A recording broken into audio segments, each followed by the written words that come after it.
Good morning, students.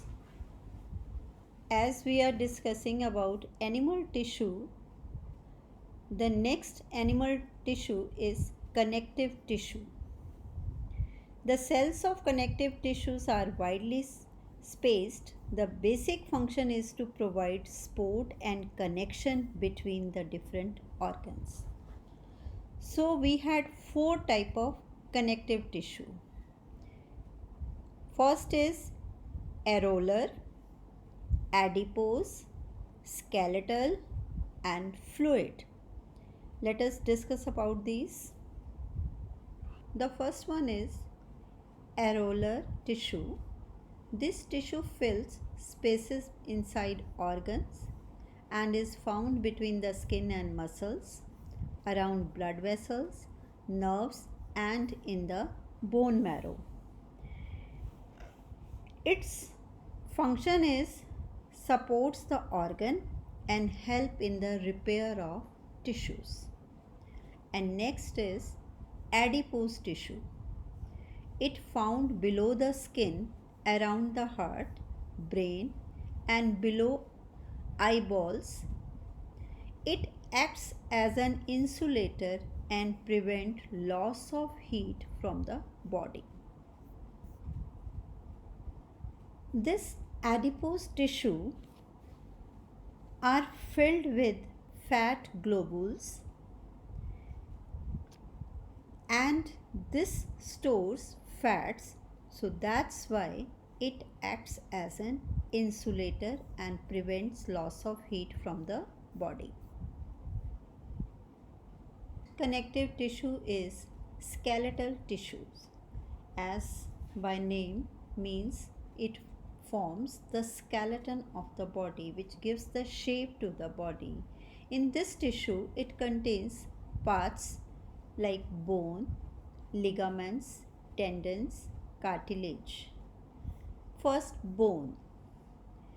It forms the framework that support the body, means it gives the shape to the body. It is non-flexible, made up of calcium and phosphorus compounds. The next, ligaments. The two bones are connected to each other by ligament. This is very elastic. Movement is possible. And next, tendons. It connects muscles to the bones. It is fibrous with great strength and limited flexibility. The difference between ligament and tendon is ligament, two bones are connected to each other, means bones are connected with each other. In tendon, muscles and bones are connected. This is very elastic and this is less elastic. This type of skeletal tissue is cartilage. It is elastic, less harder to other bones. It contains very soft bones. It is composed of protein and sugars.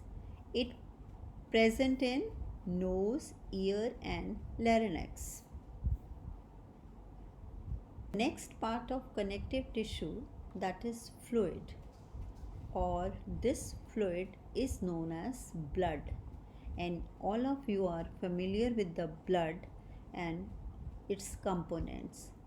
Blood helps in the transportation of many substances like gases, hormones, etc. Blood has a fluid matrix called plasma. In plasma, we have RBC, red blood cells, WBC, white blood cells, platelets. All these cells floats in the plasma because plasma is a jelly-like substance, liquid form.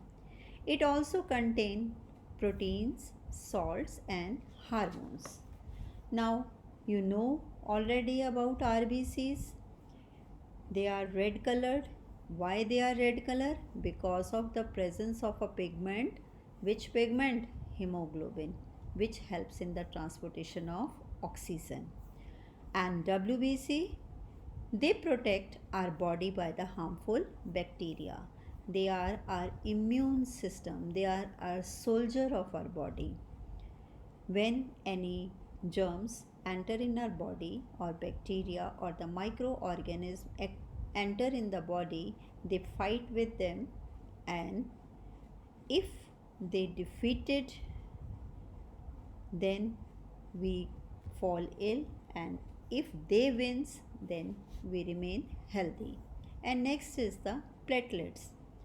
When we have a cut in our body, they help in the clotting of blood. They stops the flow of blood. Next animal tissue is muscular tissue.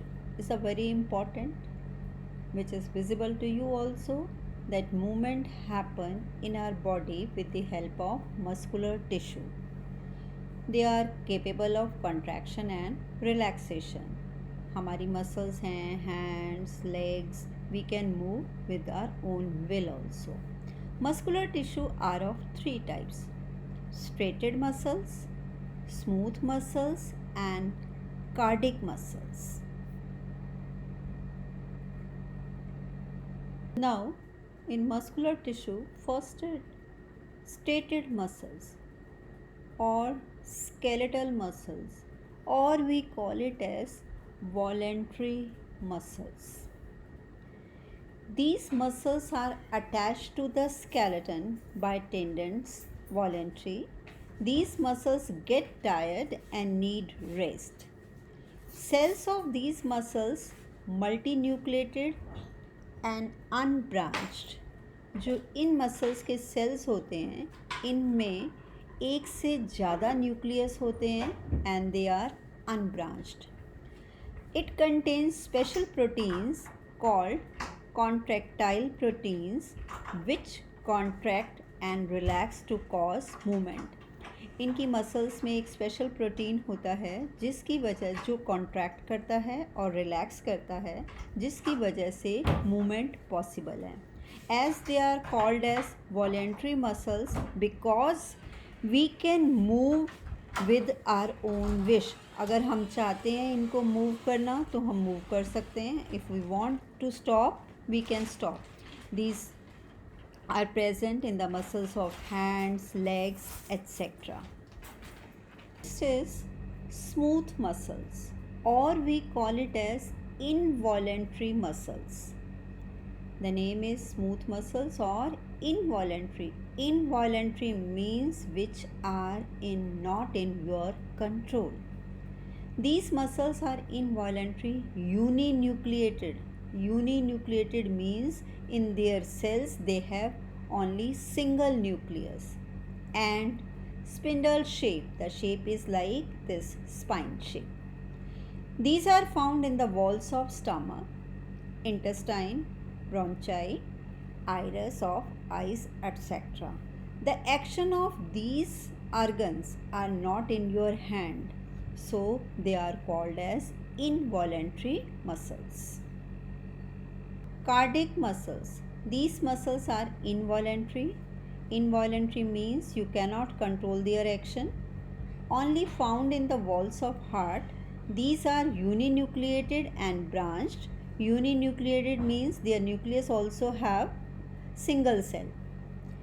In these muscles, they have rhythmic contraction and relaxation which occurs throughout the life. They do not stop working for a moment. They don't need rest. So these are present in the heart. Animal tissue is nervous tissue, and all of you are familiar with this, that these nervous tissues are made up of nerve cells, which you have studied in your previous classes.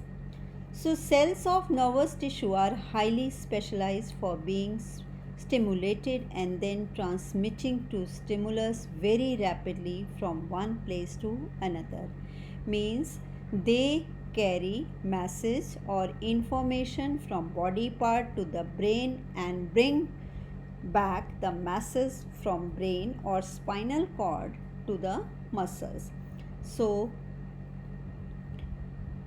brain, spinal cord and nervous are all composed of nervous tissue. So in this This is the one nerve cell is shown to you, which contains dendrites and nerve ending, and this is the axon, and this is the cell body which contains single nucleus, that is nucleus.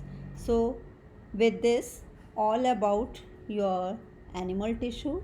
In this there is difference between striated muscles, cardiac muscles and smooth muscles is very important. Do that. That's all with this chapter.